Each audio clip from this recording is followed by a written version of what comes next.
Esta es su obra magna que se conserva en el Prado, la llamada Adoración de los Magos, una obra que fue pintada por Rubens en 1609 y que fue retocada por él mismo con varios añadidos 20 años después, en 1628-1629. Ya veremos cuáles son los añadidos y ya veremos cuál es la pintura original.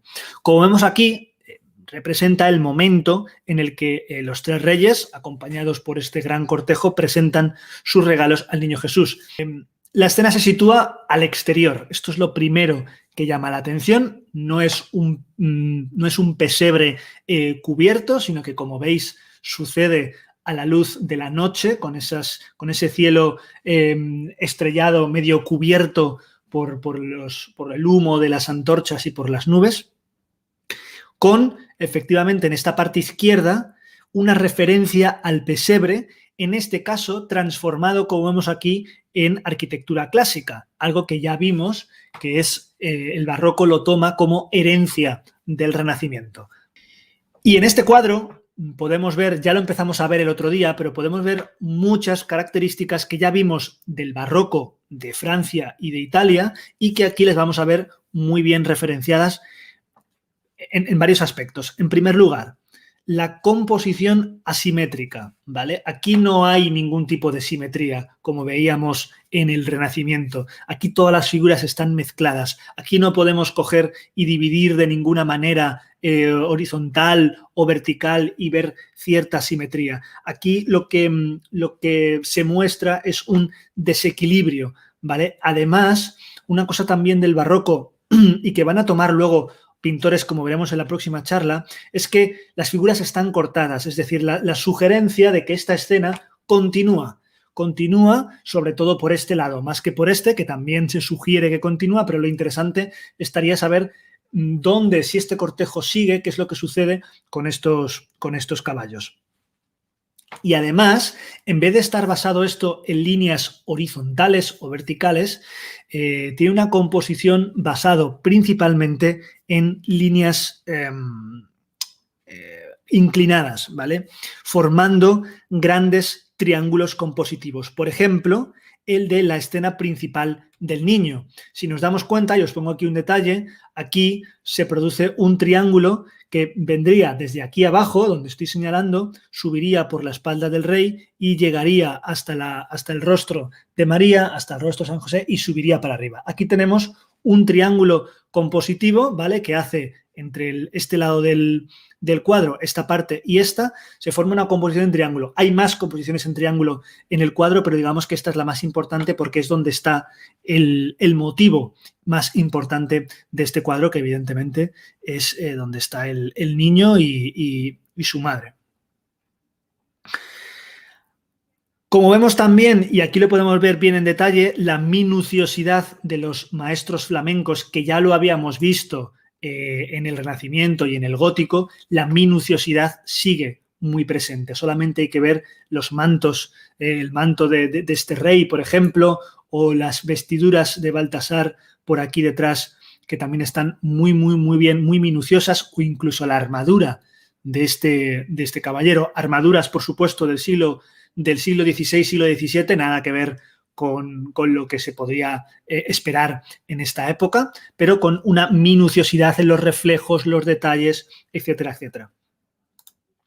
Hay un predominio, sobre todo, a pesar de esta minuciosidad, ya lo veíamos también, es una característica del barroco, un predominio del color sobre el dibujo. Es decir, aquí no hace falta que esté todo perfectamente delimitado, las líneas de dibujo perfectamente delimitadas, sino lo que importa es la pincelada de color, ¿vale? Aquí, por ejemplo, en el manto de María se ve muy claramente que no hay un dibujo claro sobre los pliegues, sino que lo importante es las formas que constituye el color.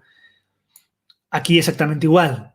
Aquí no hay una línea clara entre estos dobleces de la tela, etcétera, etcétera. Y si nos vamos a figuras que están un poco más al fondo, más todavía veremos que se desdibuja la línea de color, como sucede, por ejemplo, con esta parte de la cabeza de San José. Y otra cosa que aporta este cuadro, y a lo que volvemos a ver otra vez por completo, es la profundidad.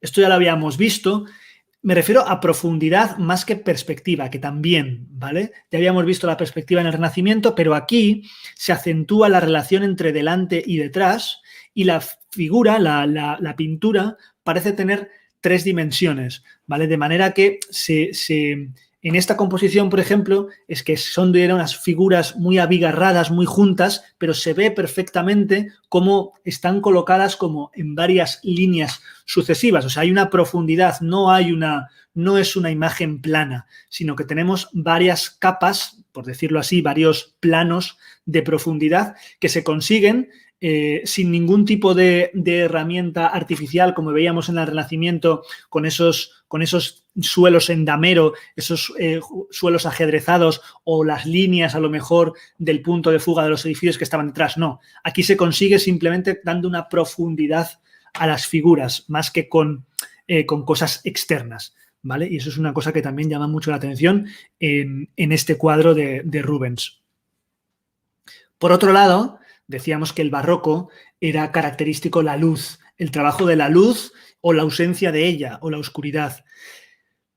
Aquí Rubens al situarlo por la noche, es muy inteligente para poder hacer un estudio más detallado de esa luz, ¿vale? Y aunque es de noche, la luminosidad es clara y surge, por supuesto, de la figura del niño. Sobre todo de la figura del niño, que surge, podemos trazar otra línea inclinada, otra línea ascendente, ¿vale? De donde surge esta luz, aparte de la luz que pueden dar las pequeñas antorchas que vemos por aquí o las que vemos por aquí, ¿vale? O incluso esa luz como refleja, parece que refleja e ilumina más los ángeles que al resto de figuras, ¿vale? Y como vemos, multitud de personajes. Multitud de personajes a partir, como decíamos, de este eje diagonal. Aquí solamente tenemos 3 y si viéramos solamente esta parte del cuadro diríamos, uy, qué cosa más ordenada, pero según seguimos esta línea, este eje diagonal, la cosa se empieza a complicar y cada vez tenemos más figuras, una encima de otra, una por delante, una por detrás, con además unas posturas que también es algo típico del barroco. Y es que cada personaje tiene su propio estudio y su propia postura de movimiento, ¿vale? Esto le da un dinamismo brutal a las obras del barroco, mucho más que las que tendríamos en el Renacimiento. Y además, en este caso, Rubens nos aporta estos 2 personajes de aquí que tienen una rotundidad anatómica importante. Se ve, por lo tanto, además, una clara influencia del barroco italiano. Ya hemos dicho que había estado en Italia y estudiando mucho a Caravaggio, tanto por la luz, por este tenebrismo, ¿vale? Como también por el realismo exacerbado.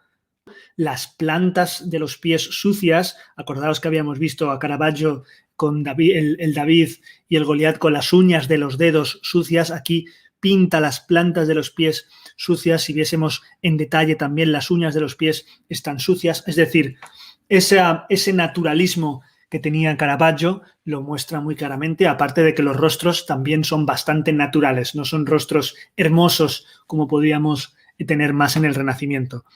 Los añadidos de este cuadro, que os he dicho que sí, que os prometía que os iba a decir los añadidos de este cuadro, a simple vista quizá no se ven muy bien, pero si analizásemos un poco el tipo de pincelada que tiene, al haber 20 años de diferencia, sí que podríamos ver ciertas cositas diferentes. Sobre todo es en la parte derecha y superior de la composición, ¿vale? Digamos que aquí había como una línea, ¿vale? Como por aquí y como por aquí, ¿vale? No sé si esta figura estaría completa en el cuadro original, pero vamos, toda esta parte de los caballos y esta parte del cielo de por aquí arriba, todo esto es el añadido posterior. Se puede ver un poco con la pincelada un poquito más suelta y con una técnica mucho más depurada de la que tenía cuando pintó esta parte. El estilo de Rubens fue cambiando de figuras más bocetadas y menos precisas en el dibujo, como vemos aquí. A lo mejor, si lo ampliamos un poquito, por ejemplo, estos rostros que veis aquí son mucho, mucho más bocetados o esta parte, esta manera de pintar los rostros son mucho más bocetados, ¿vale? Que este tipo de rostros, que tienen mucho más detalle y todavía se le da mucha más preeminencia, o incluso este que aparece aquí, al dibujo que al color. Poco a poco Rubens va evolucionando y se le va dando más importancia al color y a la pincelada mucho más suelta. Y os quería ampliar también esto un poquito más para ver que este personaje que nos llama la atención, de hecho cuando vemos el cuadro completo, este personaje como que llama un poco la atención, este que tenemos aquí, bueno, pues este es nada más y nada menos que el propio Rubens. Esto es un autorretrato que se hizo Rubens en ese añadido, ¿vale? Además sabemos que es añadido porque en la época en la que pintó el cuadro original no se hubiese pintado así, porque lo hace con una casaca morada, como veis, detrás de un caballo, y se representa él mismo montado a caballo, con espada, con una cadena de oro, es decir, se representa a sí mismo noble, se representa a sí mismo en una situación económica y en una posición social elevada, que es la que tenía en esta época, ¿vale? Si no me equivoco, es el único autorretrato dentro de otro cuadro que se hace Rubens a lo largo de toda su carrera. Sí que tiene autorretratos, pero no dentro de otras composiciones.